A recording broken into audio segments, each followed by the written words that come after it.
Alright, so the whole point of this video's existence is to discuss the movie, which means there will be spoilers for Rogue One: A Star Wars Story. So if you have not seen Rogue One: A Star Wars Story yet, I beg of you, turn this video off. That's not something a YouTuber usually says to an active audience. They don't usually say, don't watch this video. But in this case, I need to, because if you have not seen Rogue One yet, here's what you gotta do. Click the little thing at the top of your thing, like right around here, that says, like, add to playlist or whatever, and add this video to your watch later. Go see Rogue One, come back and watch this video, and we can discuss spoilers. Or if you just don't care about spoilers, then hi, welcome. And if you've already seen the movie, hi, welcome.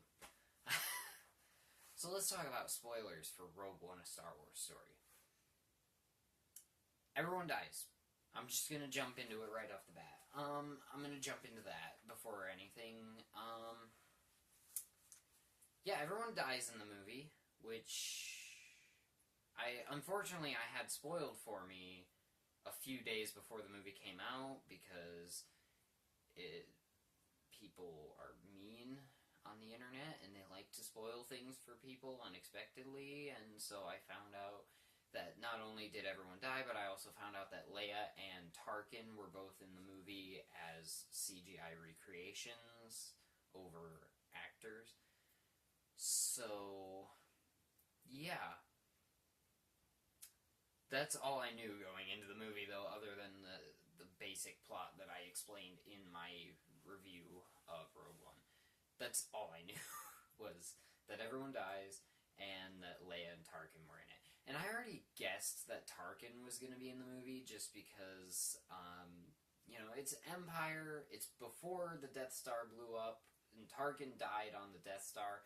But so it was when Tarkin was still, like, in power, so I figured in one way or another they were going to have Tarkin in it.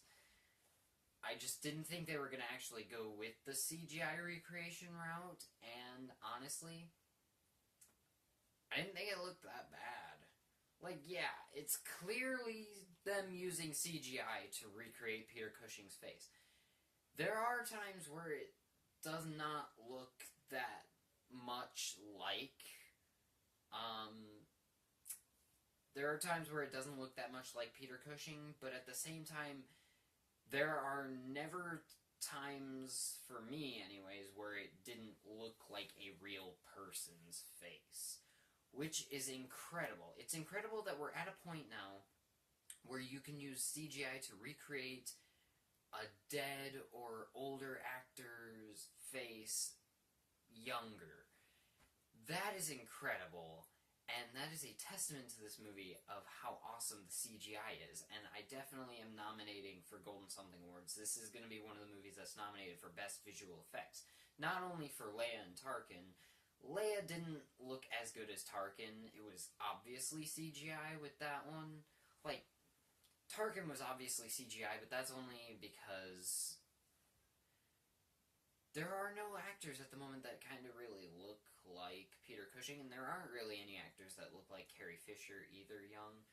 But the CGI on Tarkin looked a lot better than it did with Leia, but at the same time, it's like, Leia still looked, the CGI for Leia looked good.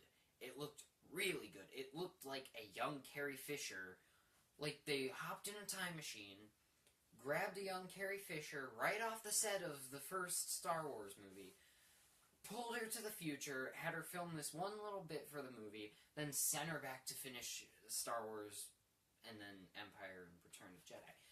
It looks that good. It looked a little bit less real than Tarkin. Tarkin looked 100% like a real human being, whether he slipped in and out of looking like Peter Cushing. That is awesome to me, but, yeah, let's talk about the deaths, though. So, every character in this movie dies, and I made the mistake of watching it, even though I tried to tell myself, because I already knew they were going to die, I was like, don't get attached to the characters that you have liked in the trailers, which was Chirrut, Baze, and K2SO. Guess who I got attached to during watching the movie, even though I knew they were going to die? Chirrut, Baze, and K2. And surprisingly, I kinda got attached to Bodhi. I liked Bodhi in the movie. He was actually a really nice new type of character. Well, not really new if you've seen The Force Awakens. He's a first order, or not first order. He's an Imperial dude.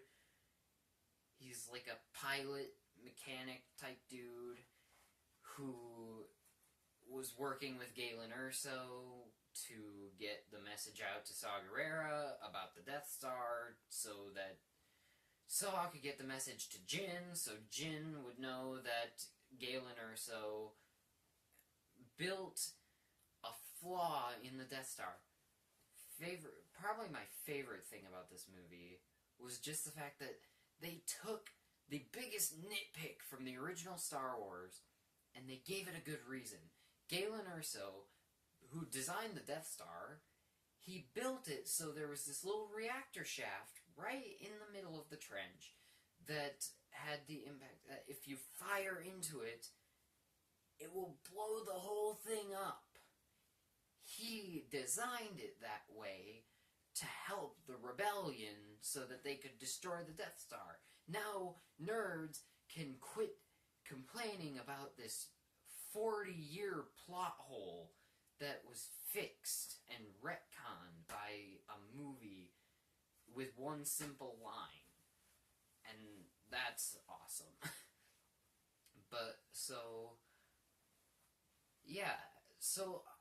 We get Saw Gerrera in this movie. Also played by Forrest Whitaker. He's a character that appeared in the Clone Wars. I am not too familiar with Clone Wars. I watched it a little bit on and off throughout its run on TV. I didn't really pay too much attention to the storylines or characters other than the ones I already knew, like Obi-Wan, Anakin, Yoda, Ahsoka.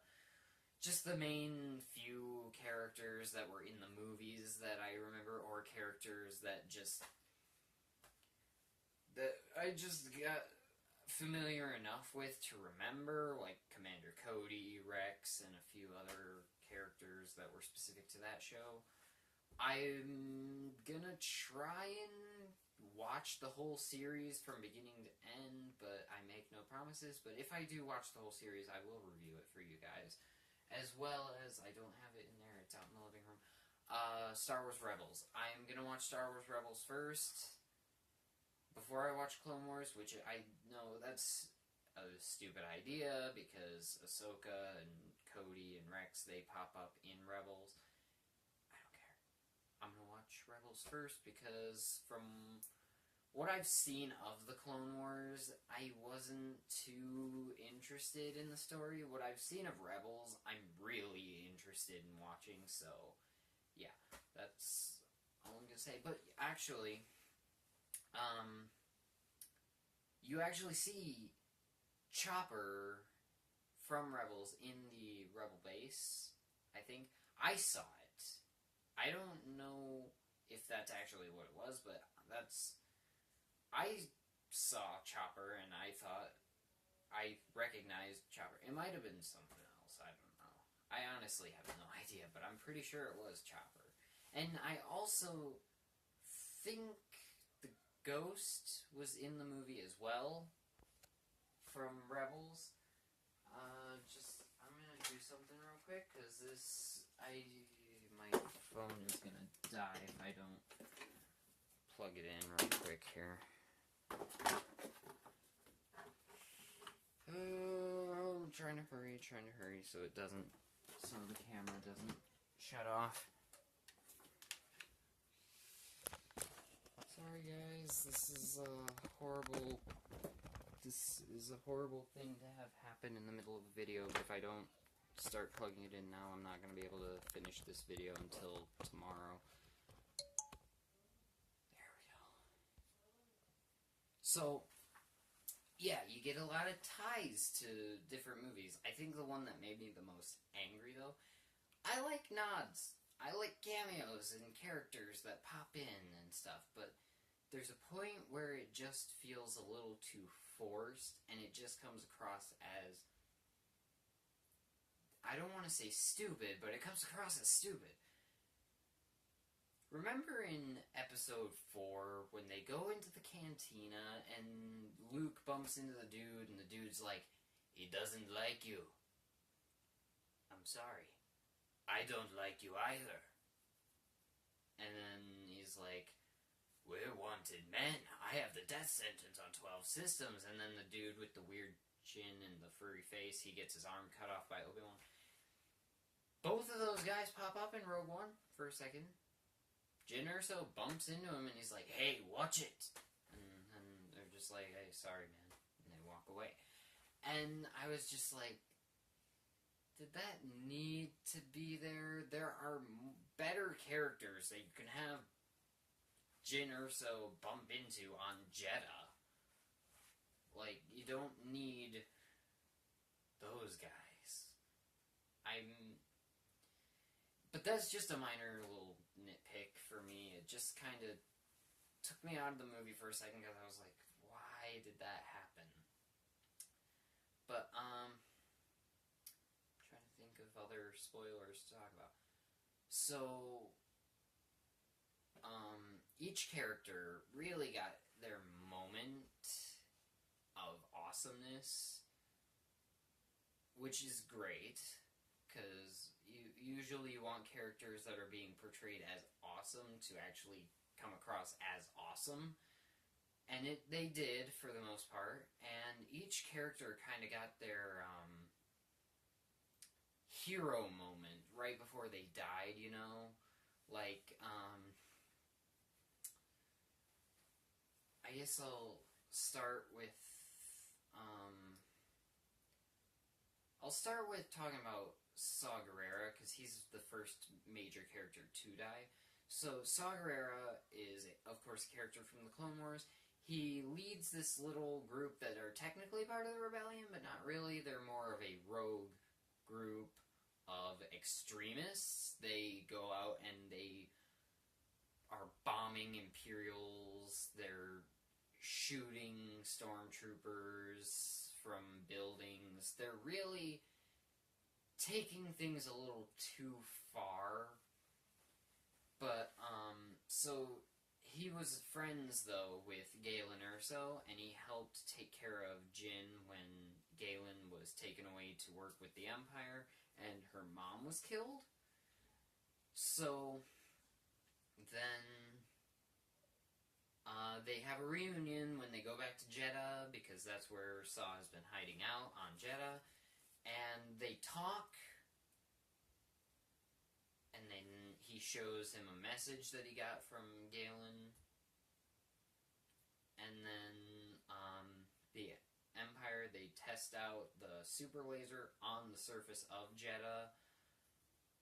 Like, not even, like, to Alderaan levels where they blew up the planet. They just, it's a minor surface attack, but it is enough to basically wipe out everyone that's on the planet that hasn't gotten off yet.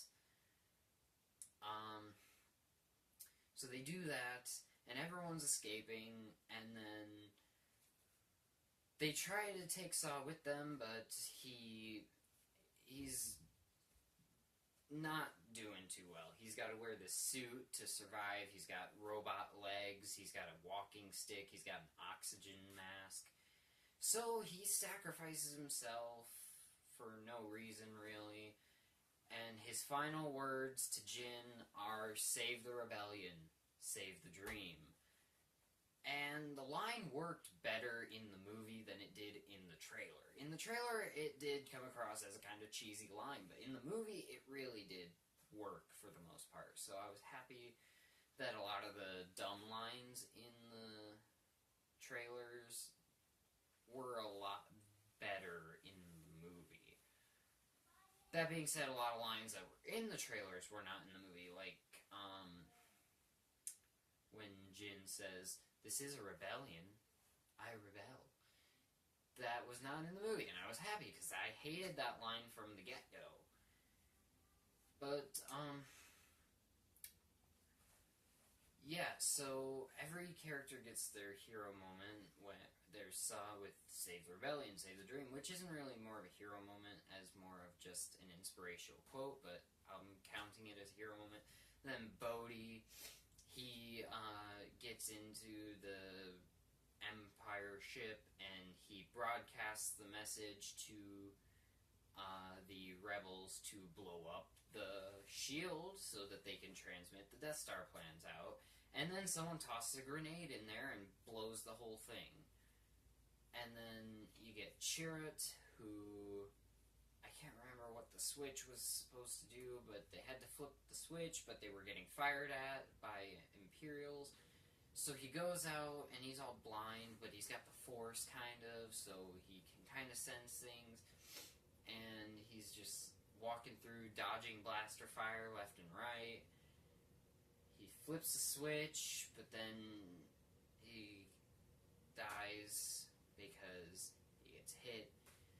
And then Baze, who is his best friend, he just runs out there and he's just shooting stormtroopers and shore troopers and death troopers left and right.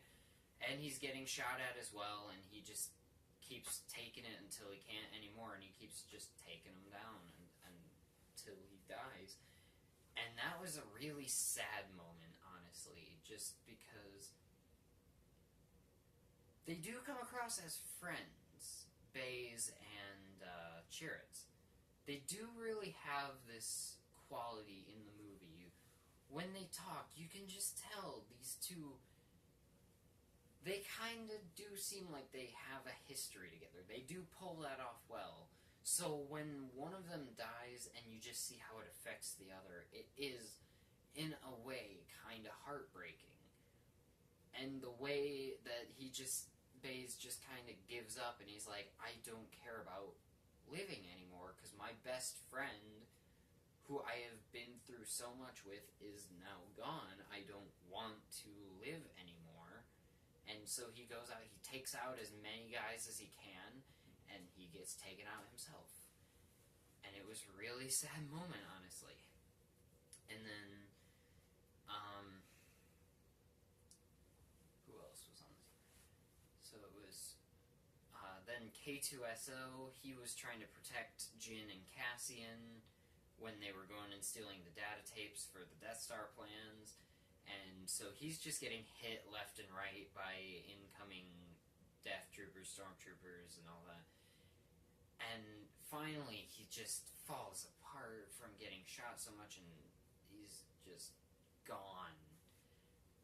And it was sad, because he's really the character that you love the most in the movie. He's the character who is like, he's a smart aleck droid.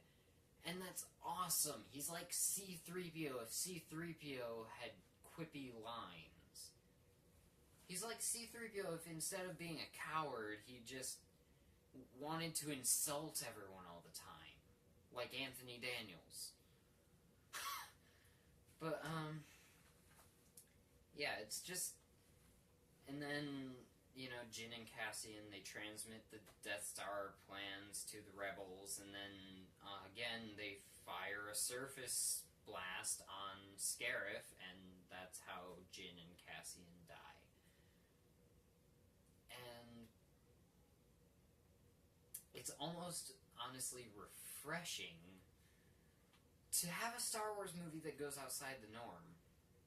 Because what's the normal situation for every Star Wars movie? The three main characters get put into a situation where odds are they're not going to make it out, but somehow they're able to defy the odds and make it out. And make it to the next movie where there's even more odds stacked against them, but they somehow make it out, and they get to the third movie. Odds are stacked against them completely, but they somehow make it out. Happy ending, yay.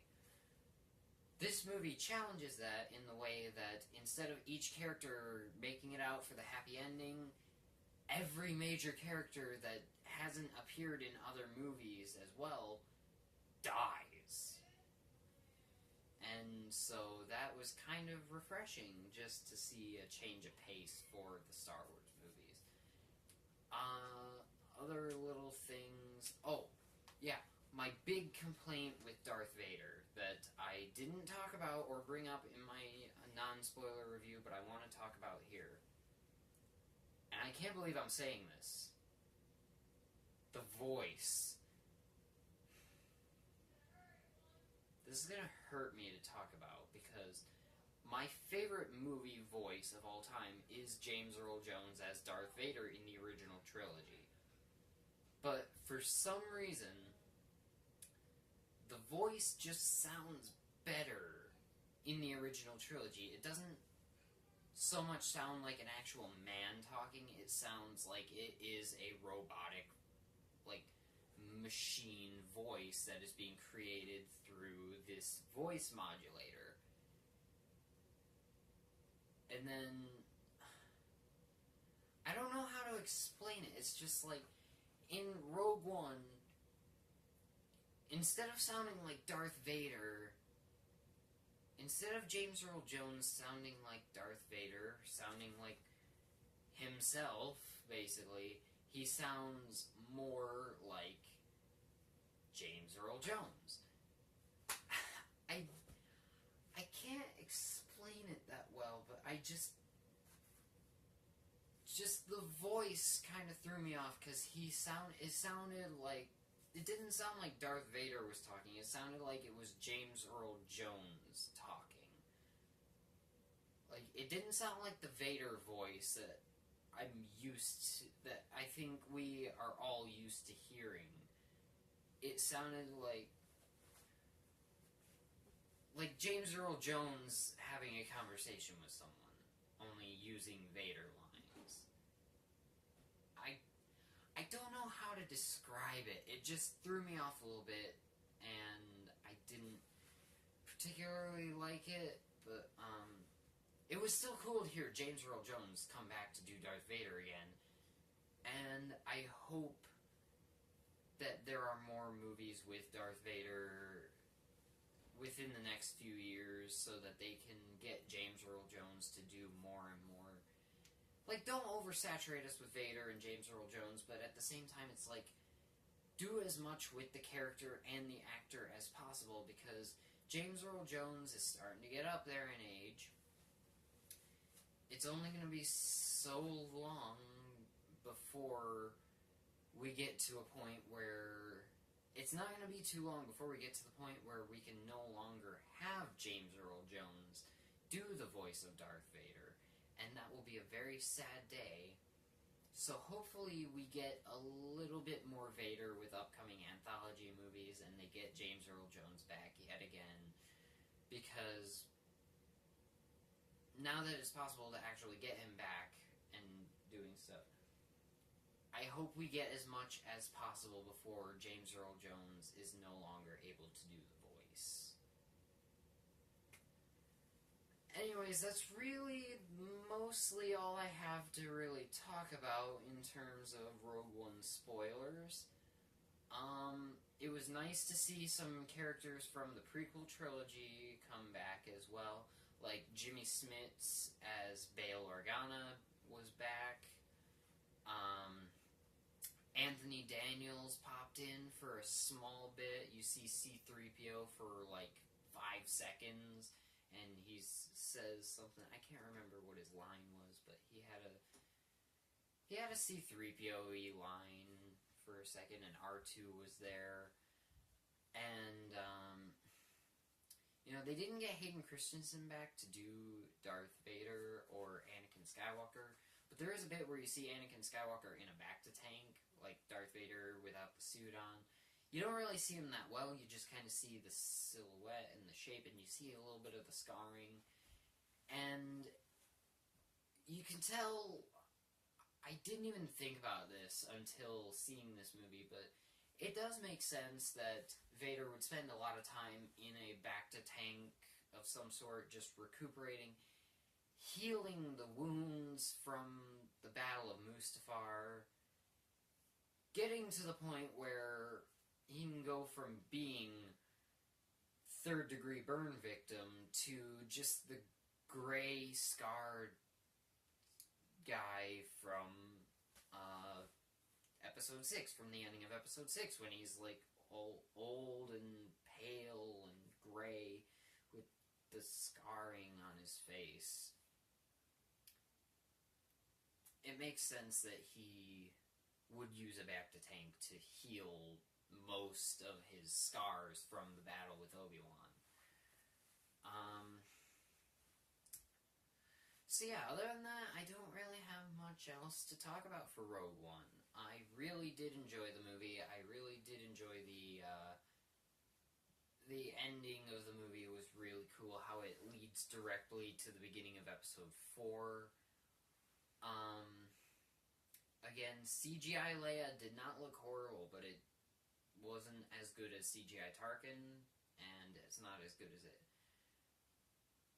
probably would be if you gave the technology a few years to develop. So, really, that's all I have to say. Let me know what you guys thought about Rogue One, A Star Wars Story. Thanks for watching this video. Don't forget to leave a like, comment, and subscribe, and I will talk to you guys in the next video. You know what? I'm gonna do the Star Wars outro again. May the Force be with you.